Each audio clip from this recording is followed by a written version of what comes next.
Hello friends, வணக்கம் and welcome back to my channel Tara's cooking demo. வீடியோக்கு போகிறக்கு முன்னாடி சேனல் ஃபஸ்ட் டைம் பார்க்குறோம். உங்களுக்கு சேனல் சப்ஸ்கிரைப் பண்ணாமல் இருக்கவங்க ப்ளீஸ் கீழே இருக்க ரெட் பட்டன் டச் பண்ணி சப்ஸ்கிரைப் பண்ணிவிட்டு பக்கத்தில் இருக்க பெல் ஐக்கான் டேப் பண்ணிடுங்க. இன்றைக்கி வீடியோவில் ஒரு சூப்பரான ஜிஞ்சர் லெமன் ரசம் பார்க்க போகிறோம். டேஸ்ட் வந்து செம்ம சூப்பராக இருக்குது. டேஸ்ட் பண்ணி பார்த்தாச்சு.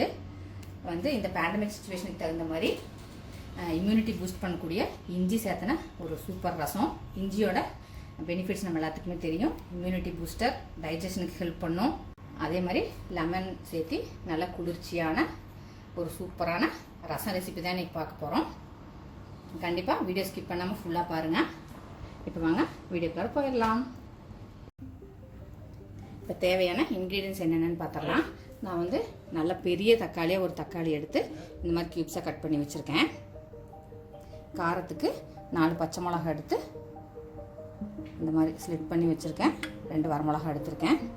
ஒரு 2 இன்ச்சுக்கு இஞ்சி எடுத்து இந்த மாதிரி 1-2 தட்டி வச்சுருக்கேன். ஒரு 2 பல்லு பூண்டு எடுத்து தட்டி வச்சுருக்கேன். ஒரு டீஸ்பூன் குருமிளகு, 1 டீஸ்பூன் ஜீரகம் எடுத்து இந்த மாதிரி நைஸாக இல்லாமல் கோர்ஸாக பொடி பண்ணி வச்சுருக்கேன். தாளிக்கிறதுக்கு கடுகு. அடுத்து ஒரு 2-3 டேபிள் ஸ்பூன் கப்பு மெஷர்மெண்ட்டில் பார்த்திங்கன்னா 1/3 கப் மெஷர்மெண்ட்டு துவரம்பருப்பு எடுத்து நல்லா இந்த மாதிரி குலைவாக வேக வச்சு நல்லா இந்த மாதிரி மசிச்சு விட்டு வச்சுருக்கேன். இந்த கன்சிஸ்டன்சியில் இருக்கணும். பருப்பு வேகாமல் முடிச்சுட்டு இருக்கக்கூடாது. நல்லா குழஞ்சி இந்த மாதிரி வெந்திருக்கு.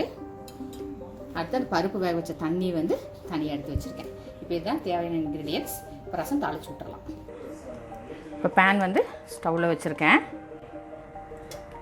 அதில் ஒரு 2 டீஸ்பூன் நெய் விட்டுறேன்.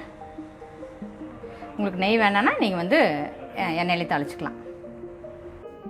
ரசம் நெய்யில் தாளித்தா நல்லாயிருக்கும், நல்லா வாசமாக இருக்கும். நல்லா நெய்யில் தாளிக்கிறேன். உங்களுக்கு வேணா நீங்கள் நார்மலாக எண்ணெயிலே தாளிச்சிக்கலாம். இப்போ நெய் நல்லா உருகிருச்சு. இதில் ஒரு 1/2 டீஸ்பூன் கடுகு போட்டுக்கலாம். இப்போ கடுகு வெடிக்குது. அதிலே நான் எடுத்து வச்சுருக்கேன் 2 வரமிளகா தாளிக்கிறதுக்கு சேர்த்துட்றேன். கிளிக் பண்ணி வச்சுருக்கேன். அது பச்சை மிளகா சேர்த்துட்றேன். காரத்துக்கு பச்சை மிளகா தான். உங்கள் காரத்துக்கு தகுந்த மாதிரி நீங்கள் பச்சை மிளகா சேர்த்துக்கலாம். கொஞ்சம் எண்ணெயில் அப்படியே வறுத்தரலாம். மிளகா வறுபட்டோன்னே நான் தட்டி வச்சுருக்க பூண்டு சேர்த்துறேன். பூண்டு ஆப்ஷனல் தான். உங்களுக்கு வேணா சேர்த்துக்கலாம், வேணான்னா சேர்த்துடலாம். ஸோ இந்த பூண்டையும் நெய்யிலே நல்லா வறுத்தரலாம். அதில் கொஞ்சம் பெருங்காயத்தூள் சேர்த்துட்றேன். பெருங்காயத்தூள் சேர்த்து வதக்கிட்டு நான் க்ரஷ் பண்ணி வச்சுருக்க குருமிளகு, ஜீரகம் அதில் பாதி சேர்த்துட்டு பாதி வச்சிட்றேன். கடைசியில் சேர்த்துக்கலாம். அது இந்த நெய்யில் லைட்டாக வதக்கிடலாம். அடுத்தது நம்ம தட்டி வச்சுருக்க இஞ்சி இதில் சேர்த்துட்றேன். இஞ்சியுமே இந்த நெய்யில் நல்லா வதக்கிடலாம். அப்போ தான் இந்த இஞ்சியோட சாறு நல்லா அந்த ரசத்தில் இறங்கும். இஞ்சி வதங்கிட்டு இருக்கும்போதே ஒரு 2 கொத்து கருவேப்பிலை பிச்சு வச்சுருக்கேன். அதுவும் இதில் சேர்த்துடலாம். நல்லா வதக்கிட்டு அடுத்தது நான் எடுத்து வச்சுருக்கேன் தக்காளி. நான் நல்லா பெருசாக இருக்கிறனால ஒரு தக்காளி எடுத்திருக்கேன். நீங்கள் சின்ன தக்காளியாக இருந்தால் 1.5 to 2 தக்காளி எடுத்துக்கலாம். புளிப்புக்கு தக்காளி மட்டும்தான் நம்ம புளி சேர்த்த போகிறது கிடையாது. அதனால் உங்கள் புளிப்புக்கு தகுந்த மாதிரி நீங்கள் போட்டுட்டு இந்த நெய்யிலே இந்த தக்காளி நல்லா வதங்கணும். நல்லா தக்காளி இதிலே நல்லா வதங்கி நல்லா வேகணும். இந்த ரசம் இப்போ இருக்க பேண்டமிக் சுச்சுவேஷனுக்கு ரொம்ப சூப்பரான ஒரு ரசம். இஞ்சி டைஜஷனுக்கு அவ்வளோ நல்லது. அதே மாதிரி இம்யூனிட்டி பூஸ்டர். இப்போ உள்ள பேண்டமிக் சுச்சுவேஷனுக்கு எதிர்ப்பு சக்தி ரொம்ப முக்கியம். அது இஞ்சியில் நிறையா இருக்குது. அதனால் இந்த ரசம் கண்டிப்பாக ட்ரை பண்ணி பாருங்கள். லெமன் வேறு சேர்த்து போகிறோம். அது குளிர்ச்சி எல்லாமே ரொம்ப ரொம்ப ஹெல்த்தியான இன்க்ரீடியன்ஸ் இருக்கிற ஒரு சூப்பரான டேஸ்ட் உள்ள ஒரு ரசம். கண்டிப்பாக வீட்டில் எல்லாருமே ட்ரை பண்ணி பாருங்கள். குழந்தைகளுக்குமே இந்த ரசம் தாராளமாக ஊற்றலாம். நல்லா சூடான சாதத்தில் இந்த ரசம் ஊற்றி ஒரு ஸ்பூன் நெய் ஊற்றி பிணைஞ்சு ஊட்டினீங்கன்னா சூப்பர் டேஸ்ட்டாக இருக்கும். இம்யூனிட்டி பூஸ்டர் ரசம் திருப்பி சொல்கிறேன் நான்.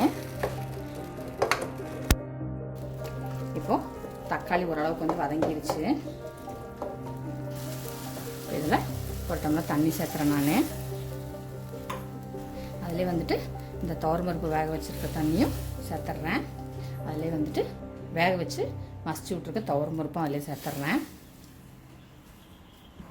இதில் வந்து இன்னொரு 1 டம்ளர் தண்ணி சேர்த்துறேன். நான் ரசத்துக்கு தேவையான 1/2 ஸ்பூன் மஞ்சள் சேர்த்துட்றேன்.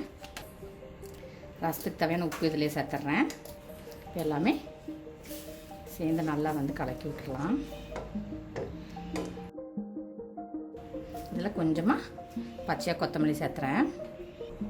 ரசம் வந்து கொதிக்கக்கூடாது. இந்த மாதிரி நுர கட்டி வரும்போது நம்ம ஏற்கனவே எடுத்து வச்சுருந்தோம் இல்லையா, பாதி போட்டுட்டு அந்த பாதி பெப்பரும் ஜீரகமும் அது வந்து மேலே போட்டுடுறேன்.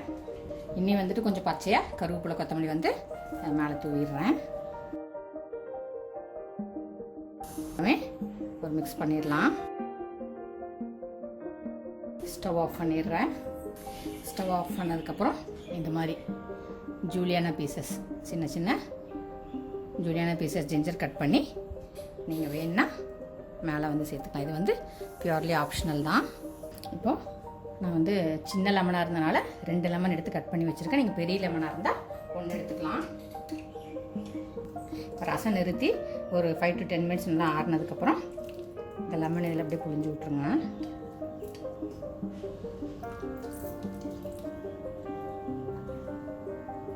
நீங்கள் புளிப்பு டேஸ்ட் பார்த்துட்டு வேணுங்கிற அளவு நீங்கள் வந்து புளிஞ்சு மிக்ஸ் பண்ணிடலாம். வீடியோ யூஸ்ஃபுல்லாக இருந்திருக்குன்னு நினைக்கிறேன். வீடியோ பிடிச்சிருந்தா லைக் பண்ணி, ஷேர் பண்ணி, கமெண்ட் பண்ணுங்கள். சேனல் மறக்காம சப்ஸ்கிரைப் பண்ணிவிட்டு பக்கத்தில் இருக்க பெல் ஐக்கான் டேப் பண்ணிடுங்க. வீடியோட நோட்டிஃபிகேஷன்ஸ் உங்களுக்கு அப்டேட் ஆகும். என்னோட எல்லா புது வீடியோஸ் நீங்கள் மிஸ் பண்ணாமல் பார்க்கலாம். என்னோட நோட் பண்ணுறேன். And then stay blessed and be happy always. Thank you.